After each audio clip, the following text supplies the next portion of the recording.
visão sobre aquele texto que tinha ficado, tá? Da última aula aí que vocês ficaram por ver. Quando nós pensamos em economia ou, né, no sistema econômico, ele é um sistema que é composto aí por vários, vamos chamar de elo, ou por é, vários participantes aí, componentes, uma vez que as pessoas interagem entre si, né, seja aí com as famílias e tal, as empresas, e isso forma um mercado. Então, nesse mercado é onde as coisas acontecem. Então, um exemplo aí de mercado que a gente tem essa interação, podemos colocar a gasolina.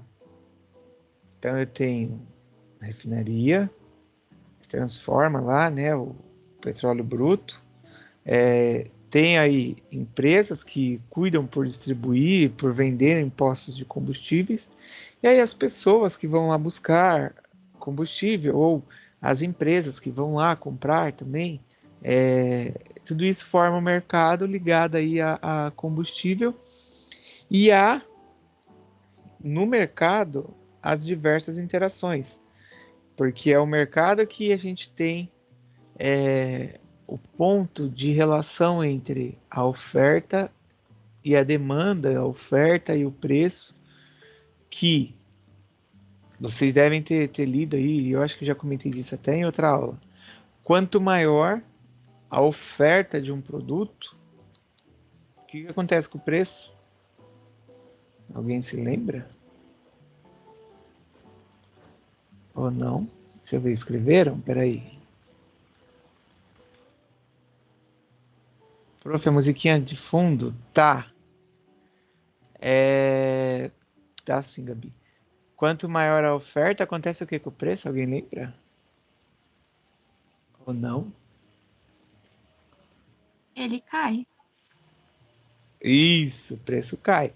Então, obrigado. Então, a gente precisa sempre lembrar, ó, a oferta está muito grande, o preço ele diminui. Uma vez, né, digamos assim, até aquilo sobre a teoria da escassez. Na teoria da escassez, nós temos aí a questão que se eu não tenho capacidade de atender determinada produção de um item, eu vou ter que ser obrigado aí a subir o preço, porque ele fica mais valioso. Por isso que o ouro, né, é tão caro. Fica mais valioso. E além de ficar mais valioso, é... eu inibo o consumo. Quando eu falo inibo, eu reduzo o consumo. E aí as pessoas passam a buscar produtos substitutos.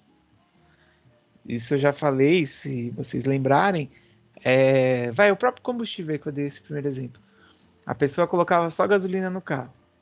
Aí o carro é flex, né? Tem algumas motos também que são. Aí ela vai lá e coloca agora só etanol, o álcool, né? Por quê? É mais barato, então, apesar do rendimento ser menor, mas às vezes aquele dinheiro que ela tem ali, ela prefere encher o tanque com etanol, ou colocar um pouco para rodar, por conta aí da dificuldade de fazer a compra de gasolina, já que está quase R$ 6. Tem posto aqui em Pré Grande que já mais uns 5 centavos chega a R$ 6. E no mercado, essas interações são comuns e afetadas aí por diversas coisas. Vou dar um outro exemplo para vocês. É, eu acho que eu não comentei isso na outra semana, mas a China, ela tem sofrido problemas, gente, com seus portos. E aí a China, ela tá aí ligada ao sistema de produção mundialmente. E por conta da Covid, que tem afetado trabalhadores portuários, a agência lá chinesa de saúde lá e todos os órgãos lá de controle que eles têm, tem fechado diversos portos. E aí o que que acontece? Começou a fechar e a China ia mandar, vamos supor, componentes para a produção aqui no Brasil de carro. Componentes para a produção de qualquer elemento aí que você compra hoje em dia tem coisa da China, né? Pecinhas, peça vai para celular, para fazer reparo. E já está sendo sentido aqui no Porto de Santos esse problema da movimentação. Além disso, a indústria aqui no Brasil está se preparando para poder sofrer o impacto de ter menor disponibilidade de peças. E essas peças, se não o mercado não regularizar novamente, nós vamos ter o aumento de preço. Mais uma vez, então, não é só tipo eu botar bastante produto ou eu ter interferências aí, tipo da concorrência, interferência de dólar e tal. Eu ainda tenho isso porque, como tá, as coisas estão integradas, seja bem-vinda de volta, Luísa. Como as coisas estão integradas, principalmente por causa da globalização, o mercado ele é muito conectado e tem aí muita interferência. Então, já a indústria da construção aqui em Praia Grande, que é forte, já está de olho, já está se preparando nisso para sofrer esse impacto, porque componentes que são usados na produção, tipo plástico, outras coisas, na produção, na construção, já vai ser afetado. Eu não vi hoje aqui, eu não lembro agora ali, mas a Barra estava com bastante navio aqui de Santos, porque tem navios que estão atrasados e está tendo falta de container. Então a gente já está sofrendo aí por fatores externos na economia aqui no país. E aí, mais uma vez, vai mexer com essa relação de oferta e preço, com a relação de oferta e demanda. E a demanda está se mantendo, mas por conta do fechamento lá na China, nós estamos correndo o risco aí de ter uma redução da oferta e o preço vai subir, tá? Que aí é um efeito contrário, né? Uma outra coisa que tinha também, até no texto, falava sobre a economia centralizada e as políticas de governo, né? Quando a gente tem uma economia centralizada, ou seja, o governo regulamenta as coisas, ele faz do jeito que ele acha que tem que fazer. Não há aquela liberdade econômica. Você, a qualquer momento, o governo pode confiscar aí os ganhos, os bens. O governo interfere e não se importa aí, diretamente no impacto que isso possa trazer, direto ou indiretamente, com os ganhos das empresas ou com as perdas, tá? E aí, geralmente, esse tipo de economia, que é a economia centralizadora, né, centralizada, é também chamada de economia planificada, que aí a gente tem a antiga União Soviética, lembra disso? Já estudaram?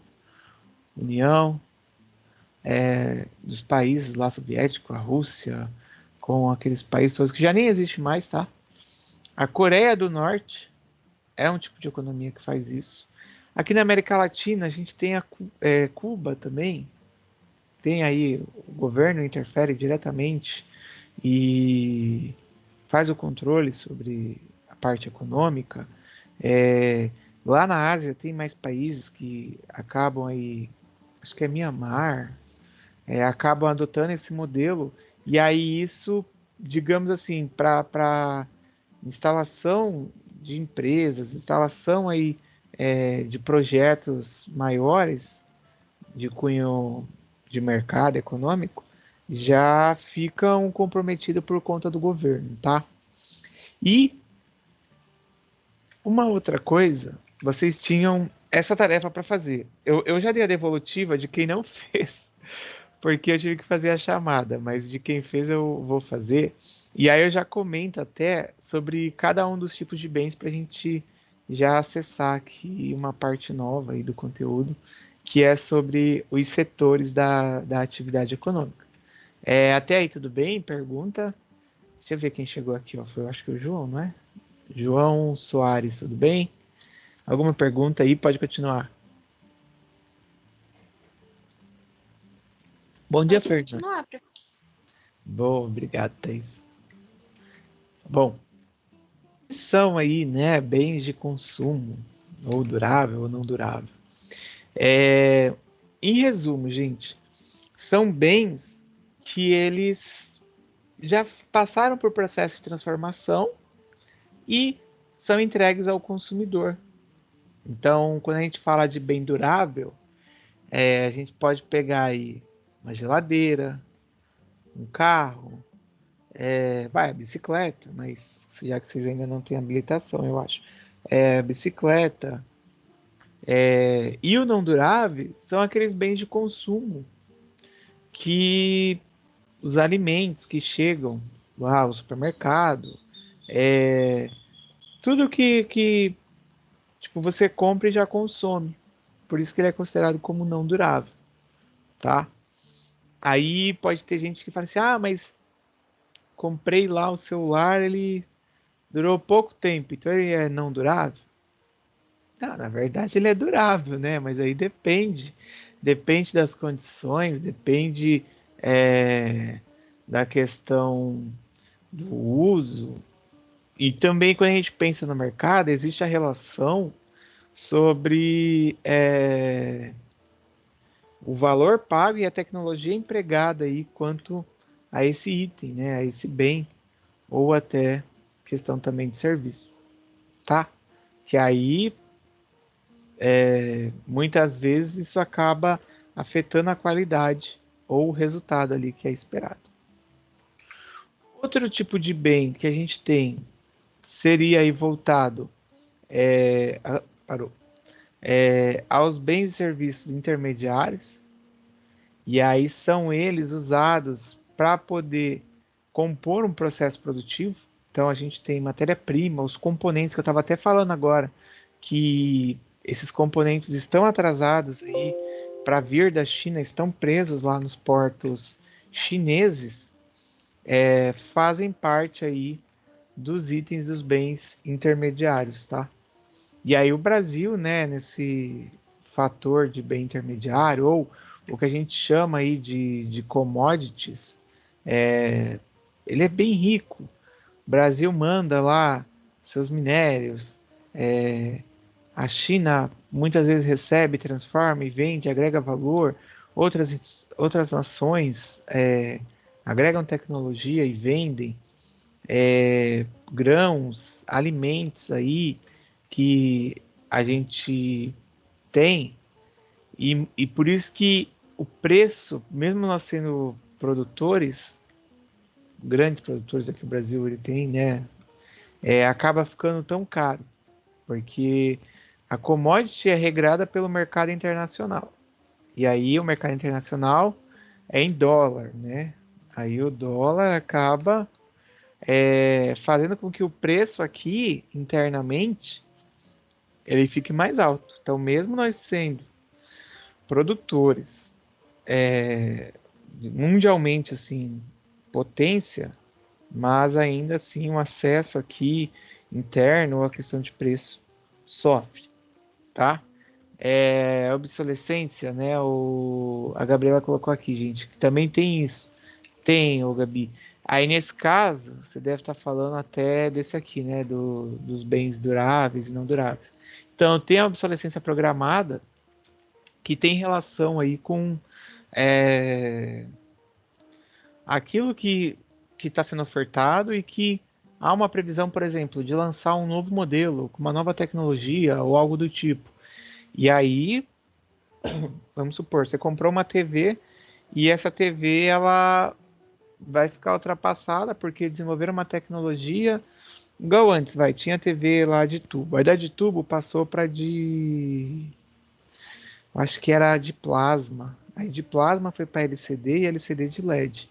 E ela não tinha todos os recursos, que você aperta um botão, aí vem Netflix, vem é, YouTube, sei lá, Amazon Prime, essas coisas todas que tem essas TVs. Não tinha. Então, quando eles estavam vendendo e já estava na expectativa dessa nova tecnologia, já estava aí, né, com essa programação de, olha, daqui a tanto tempo essa TV já, e aí vai ter que ser trocada. Por isso que se perguntar aí para os avós, antigamente uma geladeira, gente, durava muito, muito, muito tempo. Tanto que o povo tinha aquela geladeira azul, é, cor meio bege assim, salmão, sei lá, que eram as geladeiras que de tempos a pessoa casava e tinha aquela geladeira muito, muito, muitos anos, fogão, a mesma lógica, é, vários bens aí que a pessoa tinha e durava porque eles já faziam para aquilo ser durável. Depois, né, começaram a entender que vamos fazer a coisa aí durável, mas não tanto, né? Então você compra, dependendo aí, por exemplo, eu sozinho aqui, ó, eu antes não tinha televisão, gente, uma curiosidade. Eu antes morava com a mãe da minha filha, né? Em 2014, final do ano, assim, eu fui morar sozinho. A gente tinha separado e aí eu não tinha TV, porque eu não assistia. Eu falei, meu, pra que eu vou ter TV? Eu tinha um computador, notebook, precisava assistir alguma coisa, eu assistia lá. E eu só fui ter TV, eu acho que no final de 2015 para 2016, porque o meu pai inventou de me dar de Natal. Eu falei, pai, eu não quero. Mas meu pai, ele sempre foi assim, viciado em TV para dormir. Ele deixa a TV ligada, ele não consegue. Todo dia que eu vou lá, eu desligo a TV, gente, pra vocês terem noção. No quarto dele tem uma. Tem o meu irmão lá que tem quase a idade de vocês, tem 18 para 19. Todo dia a TV tá ligada. E aí é uma coisa que para eles tipo, é normal. Tanto que eles já trocaram de TV. E a que ele me deu em 2016 é a mesma ainda que eu tenho. Agora, nesse período aqui de pandemia, de eu ficar com o Teams conectado na TV, apareceu um risquinho bem fininhozinho azul aqui nela. Mas eu não pretendo trocar, até porque é difícil de eu assistir. Então, tem pessoas que acabam aí, tipo, já se programando com aquilo que o mercado oferece, ela vai lá e troca. Tanto que meu pai comprou uma de 3D, que tinha uns óculos de 3D. Aí pergunta, quando que eles assistiram aquele raio? Nunca, porque na primeira semana quebraram um óculos, perderam o outro, aí não sei onde foi para outro, acho que tiveram 4 óculos ou 6. E tá lá a TV grandona, mas o treco do 3D serviu de nada, só gastou dinheiro, né? Então o mercado empurra muito isso, tá? Deixa eu ver, ela colocou que a família tinha uma bege. Faz barulho. Ô, Julia, por causa do motor, né? Porque essa daqui, por exemplo, a que eu tenho é bem silenciosa mesmo, minha geladeira. A Isadora colocou também, ó, bege. E elas duram, né? Ah, então. Aí depois o pai quer que vocês economizem no banho, né? No chuveiro. A Julia colocou que a tia tem essa de 3D. Então. São coisas assim que são colocadas, mas que é aquilo. A economia ou o mercado em si, ele desperta o desejo, mas a pessoa nem vai usar, então. É igual eu, celular, ó. Eu falei isso até pra turma de logística, que eu tenho mais aulas com eles, geralmente eu converso um pouco mais com eles. É... Eu nunca tive um celular assim de ponta, coisa do tipo. Porque geralmente eu tinha um celular que eu comprei, eu lembro há um tempão, que era um Windows Phone. E depois celular que eu ganhei da operadora por conta da minha empresa, que eu tenho um plano da minha empresa de telefone. Então eu tinha um Motorola, acho que era E5, e um K8 da LG. Mas eu nunca comprei. E aí esse K8 ficou todo branco. E já está muito péssimo de enxergar a tela. Então o que aconteceu? Eu acabei, pelo site lá do Shopee, comprando um iPhone agora. E eu tô vendo uma baita diferença que é de um para o outro. Mas se o celular não tivesse ficado com a tela ruim, muito provável eu não teria comprado, até porque eu não faço a menor questão de ter, porque dificilmente eu fico usando as coisas aqui pelo celular, gosto de usar mais um computador, então já é bem diferente. E o mercado acaba impondo uma série de coisas, né? E esses bens de consumo, é o que faz a economia girar. Por isso que você está lá, às vezes, assistindo uma propaganda, desculpa, você está assistindo TV, aí entra uma propaganda e no próprio programa que você está assistindo, às vezes eles colocam um tipo de anúncio, colocam alguma coisa para poder fazer com que vincule na sua cabeça aquilo que você está assistindo e que haja uma necessidade de consumo. Tanto que, para vocês terem uma ideia,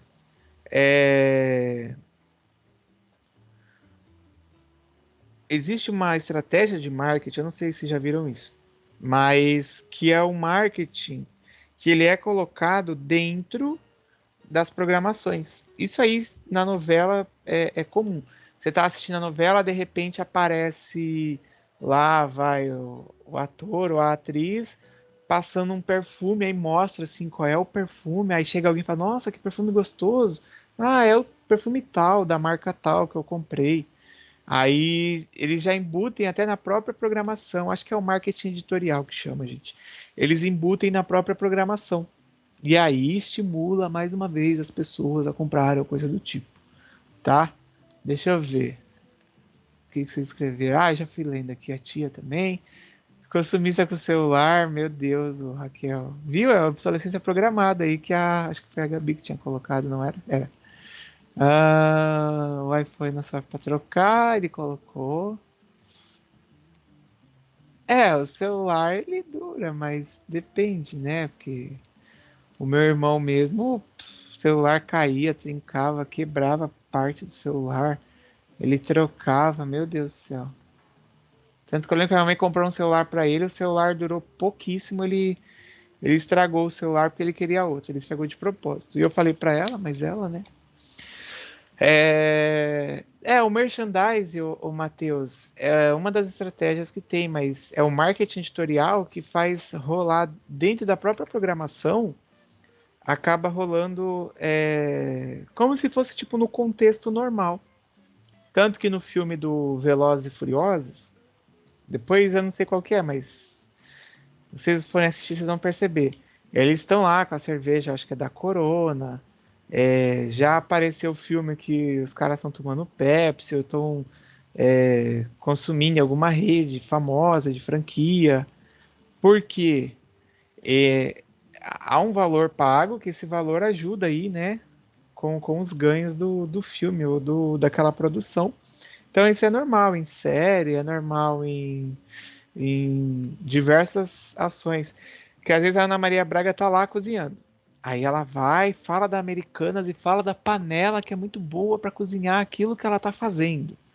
Olha aí a estratégia. São coisas que o mercado coloca, tá? E o terceiro, quem chegou aí agora, eu tô fazendo a revisão, vou acabar justamente nessa hora. Acho que chegou a Maria Eduarda também. O terceiro são os bens de capital. Então, por bens de capital, a gente tem aqueles bens que são usados para a fabricação de outros bens ou que ajudam aí no processo produtivo, distribuição. Então a gente tem máquinas, equipamentos, instalações, colocado até edifício, mas o edifício da fábrica, é tudo que ajuda no processo de transformação, tá? Computador, porque se olhar o intermediário, o intermediário é colocado aí para transformar e gerar o produto de consumo. O bem de capital, ele ajuda a transformar o intermediário. Tanto que eu acho que vocês devem ter visto na aula de geografia que o Brasil, lá na época do Getúlio Vargas, depois com o Juscelino Kubitschek, ele investiu nesse tipo de indústria, investiu em estradas tal, para poder fazer com que o país ele desse uma alavancagem, uma vez que o país dependia muito de produtos estrangeiros, principalmente da Inglaterra, e aí o país colocou a Lei Alves Branco lá, né? Promulgou a Lei Alves Branco. O que essa lei colocava? Vou escrever aqui, ó, Alves Branco, que ele foi um ministro, tá? Essa lei colocava taxação sobre os produtos que fossem entrar no país. Até hoje, né, a gente tem isso. Qual é a ideia? Protecionismo. Protecionismo que você protege a indústria nacional. Imagina, né, se para trazer qualquer tipo de bem produzido, vai, na China, que é barato, para o Brasil não tivesse nenhum imposto. Para que ia ter indústria aqui no país? Não ia ter necessidade de ter indústria no país, porque provavelmente ia ser mais barato trazer de fora tudo, e aí as pessoas iam querer importar, ou então grandes empresários aí, ou pessoas com dinheiro, iam trazer importação de muitos bens, iam armazenar e iam vender. Então, com essa lei do Alves Branco, começou aí a taxação e a proteger a nossa indústria nacional, que a indústria começou a se fortalecer. É claro que tem uma série de produtos que as pessoas preferem estrangeiros por diversos fatores. Nem sempre a população deu crédito, assim, digamos, ou a devida relevância para a nossa indústria nacional e ficou para muita gente que o produto nacional não presta, que o importado é melhor, a indústria japonesa, a indústria americana. E aí o Brasil, depois o Paraguai, foi meio que o bode, né? Porque o Paraguai, do Paraguai não é bom. Aí depois a China, mas agora já viram que a China tem produto bom.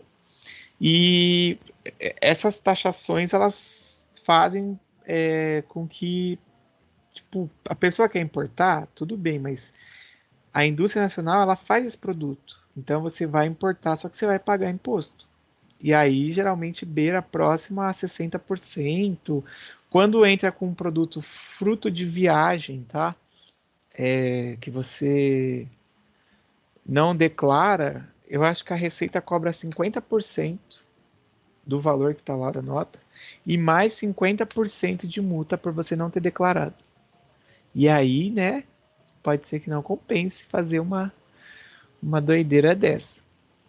São algumas coisinhas que isso acaba até economicamente aqui tentando ajudar a nossa indústria. Porque o Brasil já teve marca de carro própria, mas não deu muito certo porque a população preferia os tradicionais, digamos assim. Aí hoje em dia ainda tem alguns carros que rodam, vocês já devem ter visto, acho que é da marca Gurgel, acho que é assim que escreve, ó, coloquei aí. Mas já era. Agora o que tem eles montam aqui, quando é aquelas marcas, são as marcas chinesas, estrategicamente, ao invés de mandar o carro pronto, a China, né, a indústria, manda as partes, eles só juntam aqui e pronto. Porque se eles mandam um carro pronto, o governo cobra 60% de imposto. Se eles mandam só as partes, como aqui não fabrica, o imposto é menor, aí chega aqui, sei lá, em Manaus lá, os caras vão, juntam as partes, montam os carros e mandam, assim como as motos. Isso tudo é estratégico para poder pagar menos imposto. E aí, né, eles são obrigados a montar um polo de montagem de veículo. Eu não sei se a Chery faz isso. Vocês já devem ter visto aquela marca Caoa Chery. Porque a Caoa é uma grande montadora aqui no Brasil que já representou a Ford, já representa a Hyundai, já representou várias marcas a Caoa. E aí agora ela tá com a Chery, que é uma marca chinesa, mas a ideia é também aproveitar o know-how que eles têm para fazer a entrada de mais uma marca. Tanto que ali em frente ao campo da aviação, que era a Ford, agora virou só a Chery. Depois vocês passam lá e vê. Eles mudaram. Então, tudo isso são estratégias do mercado para tentar aí aproveitar talvez aquilo que eles já não estavam conseguindo no seu processo aí de venda, porque a indústria automobilística sofreu bastante nesse período de pandemia. Deixa eu ver o que a Gabi escreveu. Tarará, tarará. Prejudica na tecnologia. Então, mais barato mesmo, Gabi, porque o governo coloca imposto muito alto em vários tipos de bem. Tem lá as tributações ou as características, né? É ruim para quem compra, mas se você pensar para a economia como um todo, gera emprego. Só que aí, se a gente. Aí tem muitos prós e contras, colocar na balança fica difícil, porque o governo muitas vezes ele cria uma regra e aí ele prejudica, né? O Matheus colocou aí, o JK tirou e depois o FHC, a questão do protecionismo, até porque o Brasil precisava importar máquinas ali na época do JK. Boa, Matheus. Bom, vamos seguir para as atividades econômicas, para a gente poder avançar. E eu acredito que em outras aulas vocês já devam ter até visto um pouco disso. Quando eu falo outras aulas, talvez planejamento empresarial, talvez empreendedorismo, talvez aulas do médio, tá? Quando a gente pensa aí em atividade econômica, a gente está falando aí da produção de bens e serviços, tá? Que esses bens e serviços, eles são colocados para poder atender aquilo que as pessoas buscam. Então, um exemplo comum é que nós temos aqui no país é, muita procura por produto que nem existe aqui, mas a pessoa na internet ela viu. Aí ela vai na internet buscar um site, sei lá, o AliExpress, Alibaba, aí vai buscar de fora para trazer aqui. Ou às vezes uma tecnologia. Então a gente começa aí é, internamente a ter uma necessidade que nem sempre a nossa indústria consegue aí no seu sistema de produção atender. Até se a gente pensar, são três grandes aí as áreas que a gente tem, que são as principais aqui da produção que nós temos, tanto aqui no país, né, mundialmente assim, falando, e o Brasil é bom na primeira área, que é o setor primário, que entra até no que o Matheus está colocando aí no chat, que eu já falo, ó. São as atividades agrícolas, né, pecuária, pesqueira, é, extração vegetal, reflorestamento mais ou menos, né, o Brasil, e mineração, tá? Então, seria tipo a coisa da terra mesmo ali, ou através do uso de águas. O Brasil é muito bom disso. O setor primário, ele tá ligado a esse fator.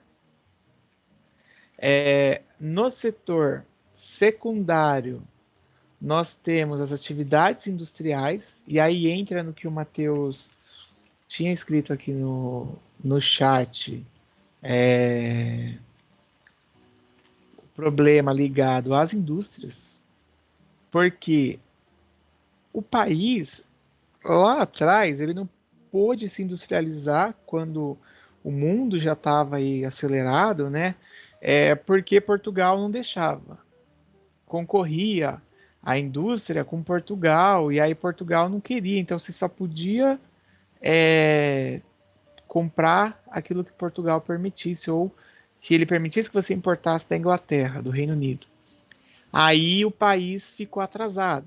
E nessa que ficou atrasado, muitas vezes a gente não conseguiu desenvolver tecnologias para ter uma indústria aí que atenda com qualidade, que eu acho que é isso que o Matheus está até colocando.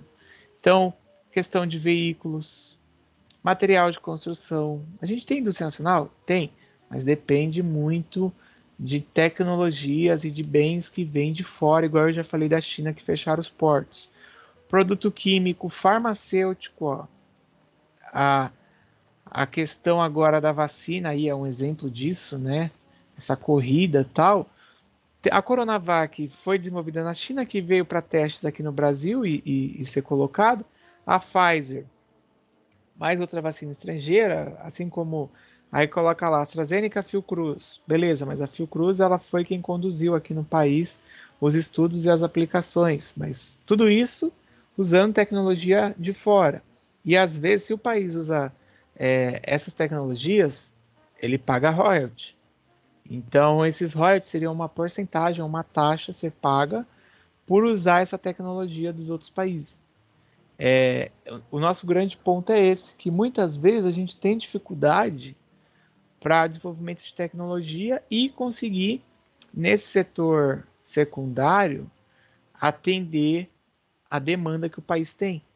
E aí o governo coloca, né, aí as taxas alfandegárias, que até a Gabi colocou também, por não conseguir produzir. Quando a gente pensa em colocar tecnologia na produção, a gente pensa em produto mais barato, porque com mais tecnologia você produz mais, aproveita melhor, e de melhor qualidade. E aí o Brasil ele ainda não consegue. Tanto que um ponto aí é a própria tributação, né? O cara para produzir aqui nesse setor secundário, ele encontra pagamento do IPI. Não sei se eu já falei do IPI aqui, eu acho que já. Do PIS. Se não souber aí, me fala. Confins, acho que é Cofins. Cofins. Ai, ai. Cofins. Isso tudo é federal, tá? Quando é a nível estadual, aí ele paga o ICMS. Ah, ainda tem aqui o IR, o Imposto de Renda. As cidades cobram lá o ISS também, o imposto lá municipal. E aí vai indo os Is, né, da vida. Parece aluno da ETEC com tanto I. E nossa indústria, ela, tipo, fica refém. Aí eles preferem, às vezes, dependendo do tipo de indústria, não investir em tecnologia, porque tem certeza de mercado, não consegue dinheiro, recurso para poder desenvolver. O que o Brasil tem até que é internacionalmente reconhecido de excelência, um exemplo, é o nosso coisa de aviação lá. Tem a Embraer ali, o Polo ali, onde tem o ITA, né? São José dos Campos. É bem assim avançado esse polo. Questões da Embrapa, que é ligada à tecnologia do agro aí, para o melhor uso da terra. Agora, outros itens que entrariam aqui é difícil o país conseguir. Então, a indústria aí ligada a bens de capital e intermediário que gera o bem de consumo para a gente nem sempre consegue atuar igual fora.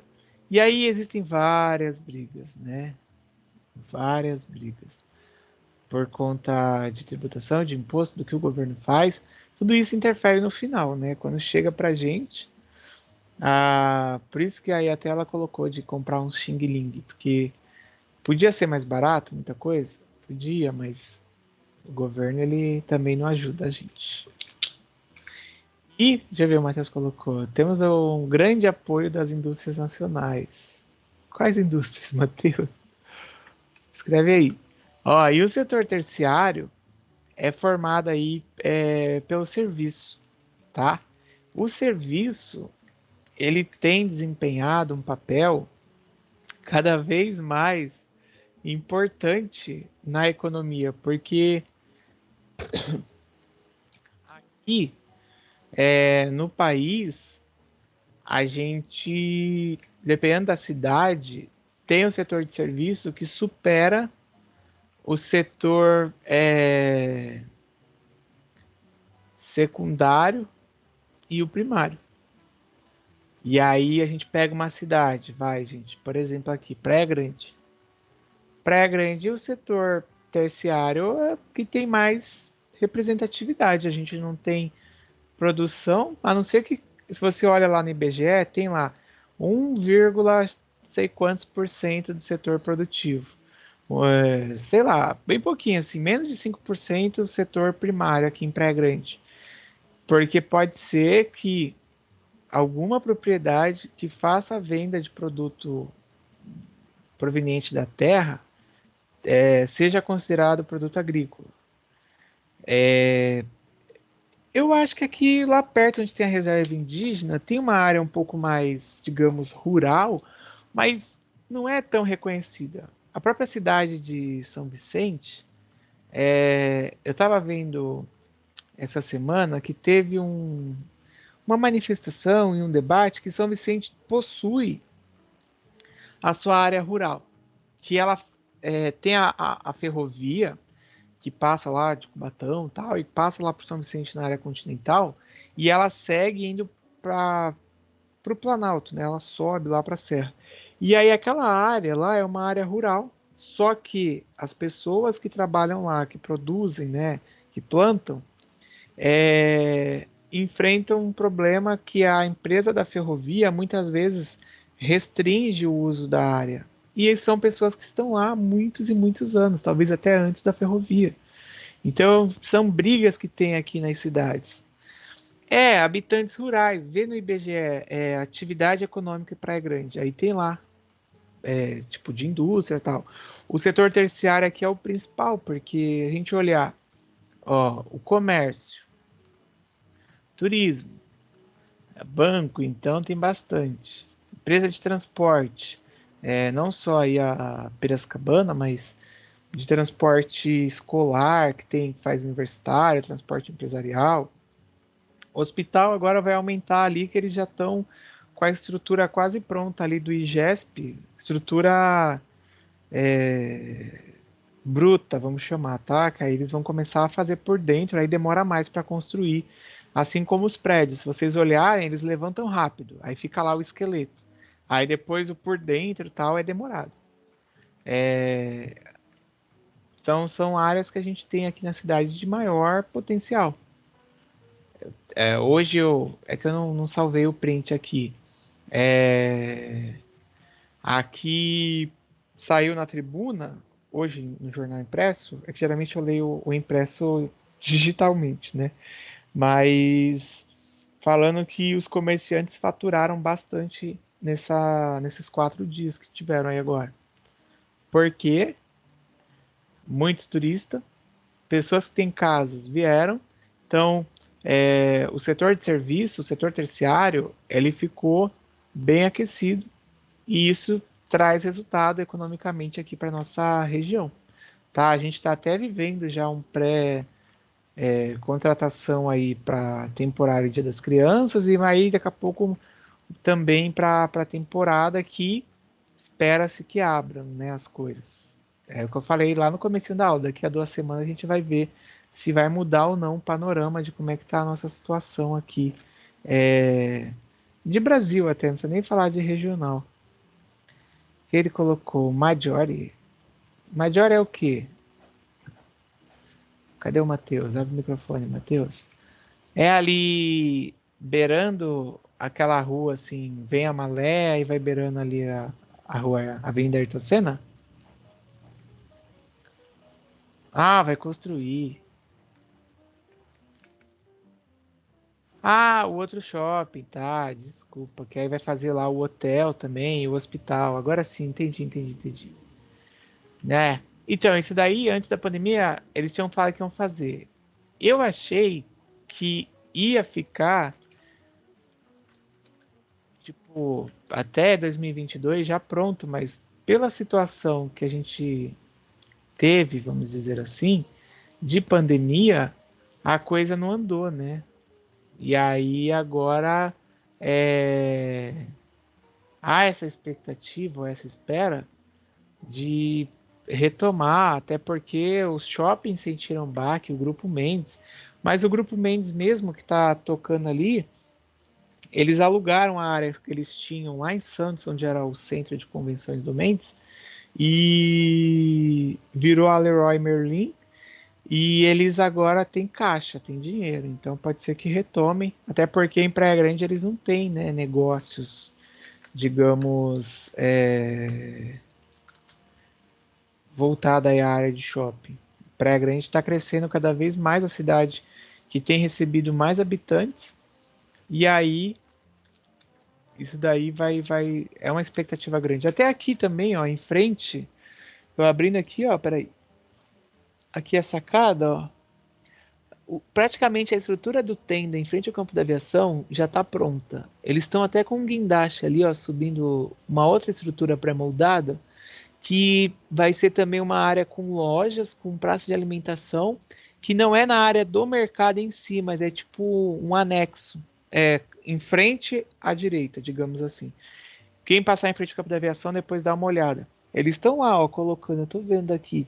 E a expectativa é de que, como Eu não lembro qual era a previsão lá que o Mourão tinha colocado, se era 2030, mas Praia Grande chegar aí a quase 1 milhão de habitantes. 1 milhão de habitantes, gente. Imagina essa cidade só com essas saídas que a gente tem para você sair da cidade num horário de pico, tipo 7 da manhã, você entrar na cidade, isso tudo já é difícil, né? Entrar na cidade é 5 horas da tarde em diante até umas 8 da noite, já era, né? Vai ficar a cidade mais travada do que tá. Acho que foi no sábado. Sábado ou sexta, eu tinha ido em São Vicente. Eu tava de moto, sorte, porque a fila tava indo até Cubatão. Tava travada. E eles estavam até com um projeto. Quando a gente pensa em economia, né, desenvolvimento da cidade, tem que criar também projeto de estrutura. Um projeto de puxar mais uma via. Eu esqueci agora o nome, é acesso a alguma coisa. Que existe um nome já e um projeto. Eu tenho essa planta salva no computador. É uma planta grandona lá de. Eu tinha impressa, né? Acho que ficou até na escola essa minha planta impressa. É um acesso pela Anhanguera, que ia conectar Praia Grande com a rodovia, e um outro acesso pelo Tudo de Bastos. Porque ia tirar aquela coisa da curva do S e ia tirar aquela também do da Ponte do Mar Pequeno e Ponte Pênsil, porque já não comporta. E outro ponto é na curva do S, se você olha todo dia, perto das 6 da tarde, assim, é muita fila. O pessoal, como é uma faixa só, você vem vindo na Expressa, são duas. Aí você tem a Marginal, que também tem o último acesso que sobe ali para pegar a curva do S. Então eles já apresentaram um pedido para que eles façam ali como se fosse um esquema de viaduto, para não precisar parar, porque não tá dando, tá? O pico já tem muito tempo já que esse pico tá complicado. E aí o potencial que a Gabi até colocou, que Praia Grande tem, tá aí, tá visível, tá presente, a cidade está crescendo, economicamente está crescendo, mas precisa criar estrutura no sentido de mobilidade, que a gente chama, para poder a cidade não parar, porque senão você vai ter aí 1 milhão de pessoas que não conseguem se deslocar. Se nesse negócio de temporada a gente já fica na mão, vai ser o normal já ficar com mais o povo da temporada. Aí a situação, gente, vai ficar mais crítica ainda, mas pelo menos internamente na cidade ainda dá para circular e com essas indústrias chegando, essas empresas chegando, tal, expectativa aí é até de mais emprego e de maior movimentação. Um ponto, até essa questão do aeroporto, por exemplo, está sendo colocado aí.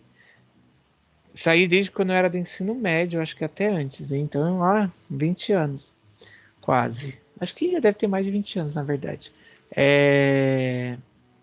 Se saísse, aí a cidade poderia receber indústrias lá naquela área. E se recebesse indústrias, a gente ia ter a perspectiva de mais investimento no sentido de hotéis, no sentido de novos comércios, faculdades chegando. E aí ia demandar de novo de mais estrutura, tal. Então, são coisas que quando você pensa uma cidade que está crescendo, você tem que pensar nessas vias de fuga. A prefeitura mexeu bastante, né? Encurtou a Kennedy, que a calçada antigamente da Kennedy era bem larga, e eles encurtaram, expandiram ali a circulação da Kennedy, colocaram a ciclovia no meio. Claro que tem áreas, né, que quando chove na Kennedy fica a ciclovia inundada, as ruas também, mas a via da Kennedy também, mas isso daí com drenagem eles vão resolvendo, porque senão não vai comportar. E aí cada vez mais vai empurrando, ó, vai percebendo. Alguém colocou aí perto da prefeitura alguma coisa que não tem muito habitante, né? Mas vai percebendo, eles já foram vindo do Forte, Boqueirão, Guilhermino. Aí a aviação já, eles estão derrubando casas para construir e a coisa vai avançando. No Caiçara, é um polo muito forte também de construção. E essa construção do Caiçara para lá, muitas construtoras já estão com terrenos ali que são guardados, reservados. Porque dali para frente é o que eles teriam como se fosse uma reserva para fazer. Porque depois chega Mongaguá. Então, o próprio centro de Mongaguá, ou a divisa com Mongaguá, já está bem mais urbanizada, com pessoas que já estão construindo ali, né? Construtoras estão fazendo, e aí vai indo. A expectativa, tipo, já não tem mais possibilidade de construir, digamos, da pista ou da Kennedy para praia, em Praia Grande, vai usando outros espaços. Tanto que tem, né? Na Vila Sônia tem prédio, que fizeram um predinho lá de 3 andares. Não da CDHU, é um outro que uma construtora fez. É, ali no TUD, quase em frente a Trabalhadores, teve uma outra construtora que fez um prédio. Tem uma construtora que é a mesma, gente, que eles vão fazer. Ah, é a mesma que alugou o prédio da ETEC, onde vocês estudam lá. Eles vão construir lá no TUD, lá depois que passa o TOS, que vai descendo assim mais para baixo, eles vão fazer, acho que são 2 torres grandes lá. E aí eles vão começar a explorar, tipo, áreas que. Só que isso passa por lei, tá? Não é tipo, eu sou o construtor, tenho dinheiro, vou lá, pego uma área que eu tenho e vou construir. Ou então eu compro várias casas, pego e construo. Isso tem que estar previsto na legislação, ó, que isso entra diretamente em economia, ó, que é chamado de plano diretor. Vocês viram isso no primeiro módulo? Isso daí entra numa matéria do primeiro módulo até. Alguém sabe o que é? Ou não? Nunca ouvi falar sobre plano diretor. Não que eu me lembre. Não? Ninguém? Tá, pesquisar no Google não, hein? Tá, vou pegar aí com base na Fernanda e acreditando que vocês também não tenham ouvido, sem fazer busca no Google de Pitiribiriba, né, Cal? Anne. Ó, quando a gente pensa em economia numa cidade, eu tenho que ter algumas regras ou algumas normas para não sair, por exemplo, qualquer empresário ou investidor colocando uma indústria poluente no meio de uma região onde tem casas. Vamos supor, ali vai na Vila Antártica tem um cemitério, aí tem uma área atrás. Aí vamos supor que a prefeitura vai fazer o leilão da área lá que é da prefeitura para uma empresa. Aí eu sou um cara que eu tenho uma indústria e ela é uma indústria poluente. Sem ter regra nenhuma, ou sem ter um plano diretor, eu vou lá, compro aquela área da prefeitura e instalo a minha indústria. Em volta, né, apesar de ter o cemitério ali mais à frente para a marginal, mas em volta, vamos supor, eu tenho muitas casas, vamos supor não, né, que é uma realidade, eu tenho muitas casas. Então eu não posso instalar uma indústria numa área residencial e principalmente o impacto que essa indústria vai causar. O plano diretor, ele que faz esse regramento. Então eu tenho áreas que é permitido somente habitação e habitação onde a prefeitura pode limitar a construção de prédios com X altura. E aí começa, digamos assim, o quebra-cabeça, porque a gente olhar geralmente, né, da marginal para digamos, para serra, na verdade não é nem serra, porque a gente faz divisa ali com o rio lá para baixo, indo para São Vicente, da marginal para serra, a maioria são casas. Da marginal para praia, a gente ainda tem casas, mas tem muitos prédios, e prédios altos. Então, o plano diretor, ele faz essa limitação. Então, ele fala onde pode ter um comércio. Ou é um comércio que demanda de movimento, o plano diretor pode limitar. É um comércio que tem produtos que representam riscos, o plano diretor pode limitar. E aí, a indústria também. Então, o plano diretor, o que eu me lembro hoje, ele tem previsto uma zona industrial, que é lá no Parque das Américas, lá perto lá onde é a área do aeroporto.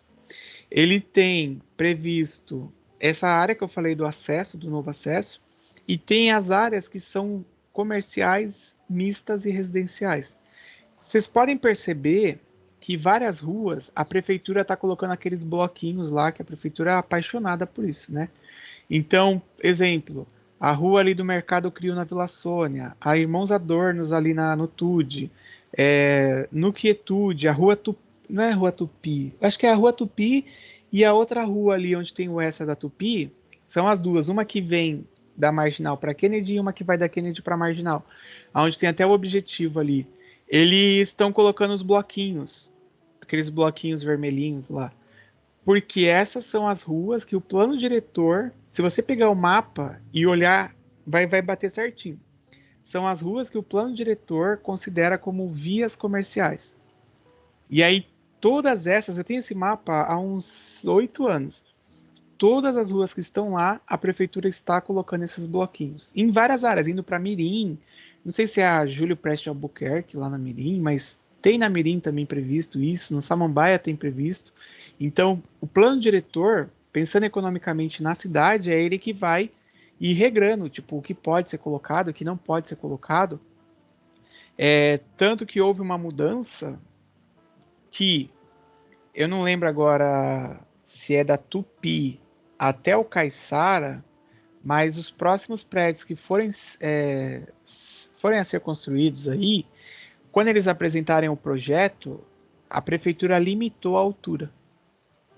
Porque eles falaram que representa risco com o aeroporto de carga. Aí a gente pergunta, né? Mas que aeroporto de carga?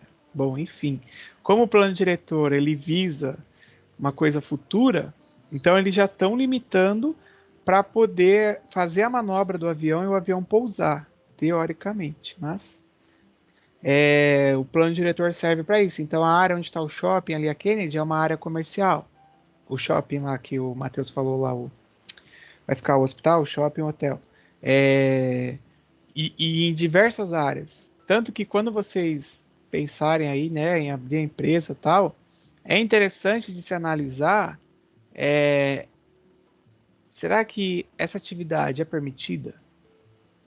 Porque o risco depois é que a prefeitura vai lá e embarga porque fala que não pode. Entendeu? Então são vários pontos colocados aí no plano diretor e que interferem, digamos, diretamente a cidade aí economicamente, porque esse regramento serve para justamente fazer com que a coisa não vire bagunça, tá?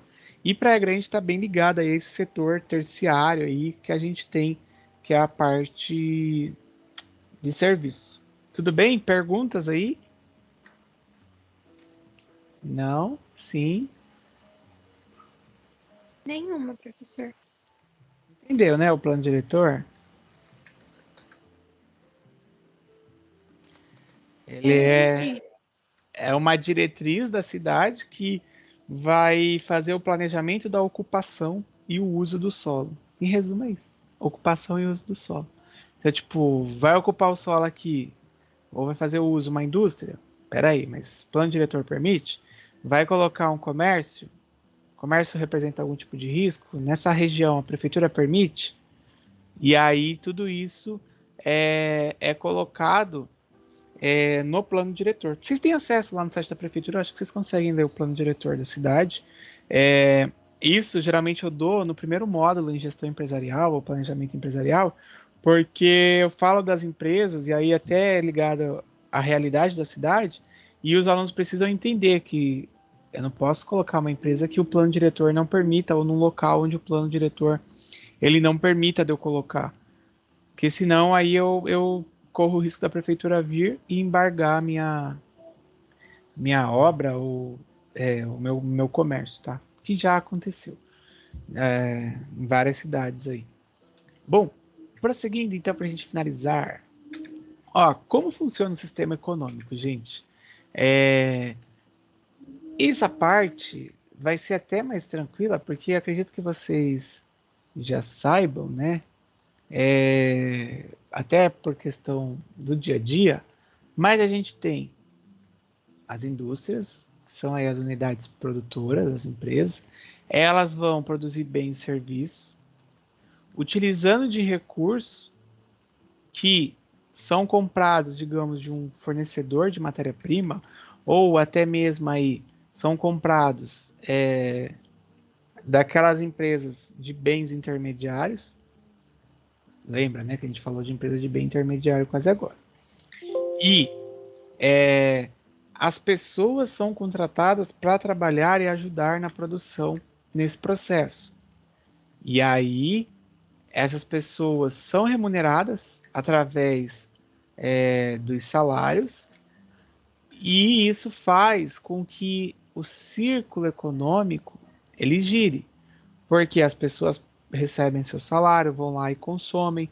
O aluguel que é pago, a pessoa que é dona da área, ela também pega aquele dinheiro e consome. Outra, além disso,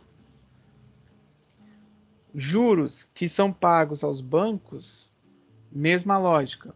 Pagam aos bancos, os bancos eles pagam o salário dos seus funcionários, o banco ele reempresta aquele dinheiro e os próprios lucros aí que os proprietários das empresas também fazem esse processo de compra, né? De gastar ou de usar o dinheiro aí que ele coloca, tá?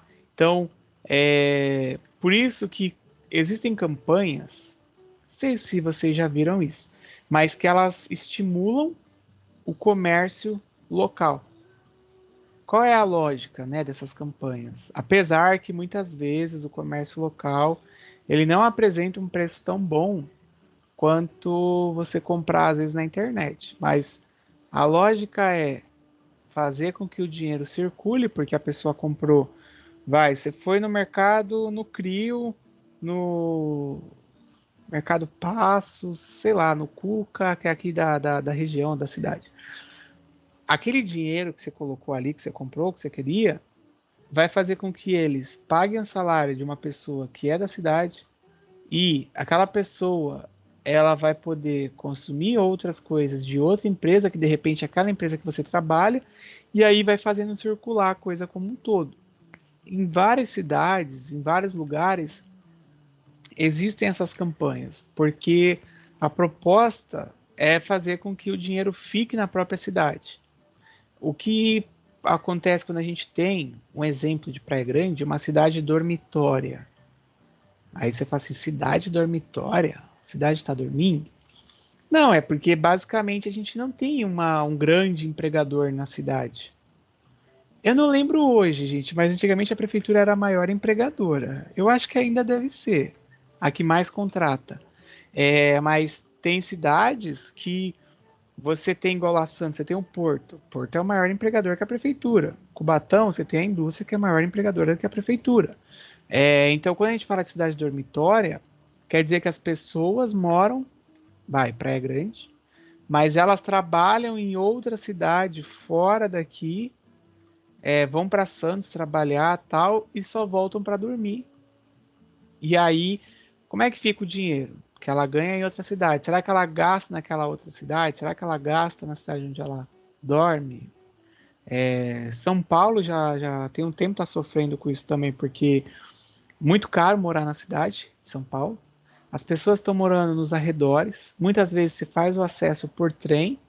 Existem fretados que vêm, tipo, de Jundiaí, de cidades próximas ali, que às vezes a pessoa ela chega, até de Praia Grande, né? Daqui da Baixada tem para São Paulo fretado. As pessoas chegam primeiro do que quem mora na própria cidade de São Paulo. Porque você pega aqui o fretado, ele sobe a serra. Você chega lá no Jabaquara, você pega o metrô, você chega no centro em 1 hora e meia. É diferente, às vezes, da pessoa que mora no extremo da Zona Sul, lá na Zona Leste, meu Deus, até a pessoa chegar no centro, às vezes tem que pegar ônibus, trem, metrô e aí chega no centro. Então você tem que pegar 3 condições. Às vezes é muito mais fácil de você morar em uma outra cidade do que morar na própria cidade de São Paulo.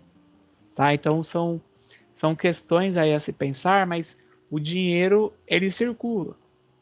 O que muitas campanhas colocam é o ideal é que circulasse na própria cidade, e nem sempre é até viável por questão de preços, de valores que são praticados, né?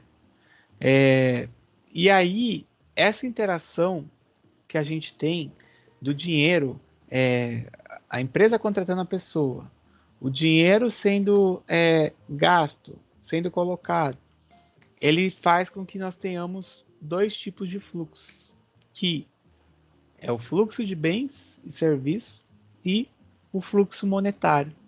Então, até um exemplo disso de cidade dormitória é instalação de hospital. Por que, que a Blumed instalou o hospital ali na Vila Mirim? Foi a Blumed, não foi? A Casa de Saúde, na verdade, a Casa de Saúde. Por que, que agora a Transmontano está fazendo ali o hospital? Depois ali da Universal, ali passa a sede, aí vai mais um pouquinho, passa a Universal, porque Praia Grande concentra aí um público interessante, apesar de não ter uma grande indústria, mas que as pessoas vão fazer o consumo. E a área da saúde também é um tipo de consumo. A Transmontano já tinha o seu posto de atendimento ali na Marginal há um tempo, tanto que até 24 horas aquele posto lá, e agora a cidade vai ter o hospital, que eles colocaram que era o maior investimento hospitalar em sei lá quantos anos que a cidade já teve, pela, pela dimensão da obra, né, desse hospital. E aí, ó, para entender o fluxo de bens, ele é a oferta, então, total de bens e serviços produzidos aí. No IBGE eles mostram, mas como está desatualizado, por conta que não teve o censo, nem sempre a gente vai achar os dados mais próximos da realidade, tá? Mas o IBGE mostra quanto que em valor financeiro o comércio representa, o serviço representa, o turismo, tal. Daí tá ligado aí a fluxo de bens e serviços.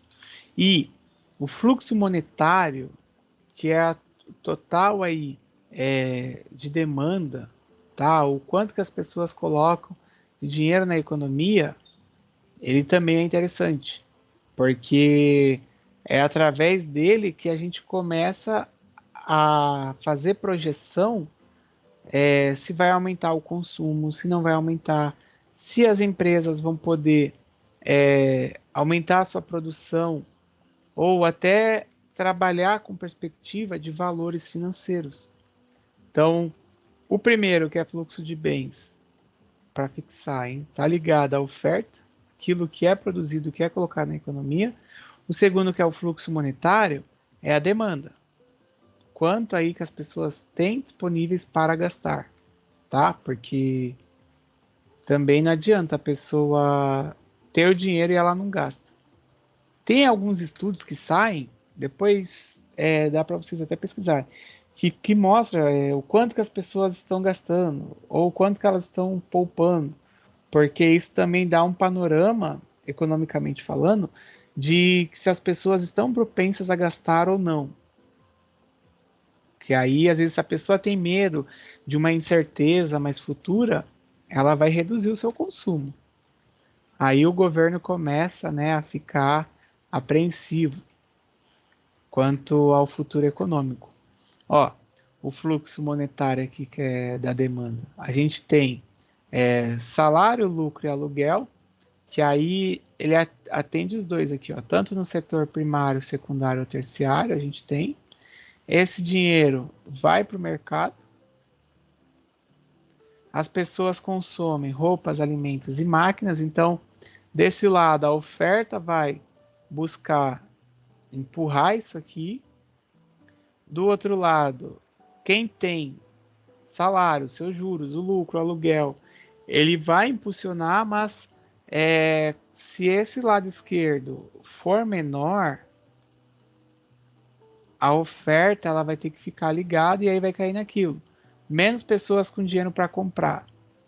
Então, eu preciso analisar a minha produção porque eu vou ter que reduzir. São tudo coisas que as empresas precisam ficar atentas para não investir dinheiro, digamos assim, errado, no sentido de você investir, você não vai ter aquele retorno e aí você vai ficar com o estoque parado. Somente se for um item que nós temos produtos perecíveis. E aí você vai ter que acabar queimando esse produto no mercado, tá? Para finalizar, um sistema econômico, gente, ele é um sistema formado aí pelo fluxo monetário, que é o quanto está sendo gasto, e pelo fluxo real, que é aí voltado à, à oferta de produtos. E faz com que o que a gente chama aí de a economia girar, eu vou dar até o zoom aqui, ó, que gire a coisa como um todo, tá? O azul a gente tem a demanda e o preto a gente tem o mercado, a oferta. Pode ver, ó, que eles vão no sentido contrário. O azul, risquei errado. O azul ele vem vindo para cá e o preto ele vai, ó, pro outro lado, porque ele vai na contramão, uma vez, né, que eu tenho lá a produção que vai remunerar as famílias. E aí esse dinheiro das famílias vai para o mercado, as pessoas vão comprar bens e serviços. Então o mercado faz o inverso. Ele fica de olho no que tem, que as famílias estão buscando, se as famílias têm como comprar, as famílias que atuam aí recebendo dinheiro dos três setores da economia. Então o mercado produz, ele analisa lá aquilo que é mais viável, rentável, então coloca bem de serviço no mercado. Bem, pergunta que aí eu finalizo aqui. Não, Kaique, Luísa,